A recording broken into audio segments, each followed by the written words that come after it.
Well, good morning. I'm sitting here with Eugene Sukup from Sukup Manufacturing Company. How are you today? Well, I'm just fine, Deb. It's good to have you here. Thank you.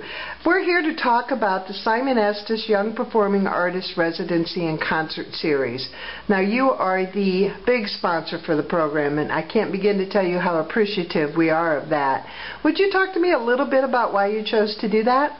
Well, it's a real honor to get to work with you and Simon Estes in this program, advancing the music programs for our schools here in Sheffield and Hampton and Cal. It is really super. It's going to be good for the students and good for the community.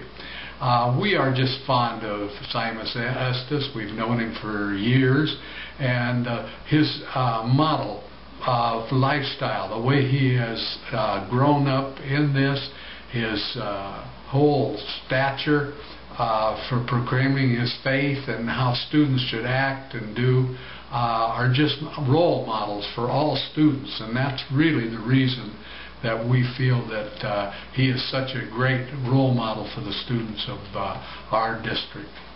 It's a great program. I'm excited that we're going to do this more than just 1 year.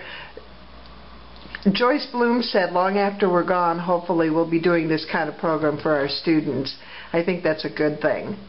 And it sounds wonderful because we know it's an ongoing program that once you get it started and get it rolling, it's much easier to keep it going than to get it started, as Simon Estes has been doing here in the last 2 years here in Franklin County. Well, Mr. Sukup, thank you very much for being a big part of this. We truly appreciate it. Franklin County, I don't know where we'd be without you. Well, it's just an honor to work with you and Simon Estes on this program. And our success story last year was wonderful, and this one sounds just as good. So we're glad to be a part of it. And thank you. Have a great day. Thank you very much, Deb.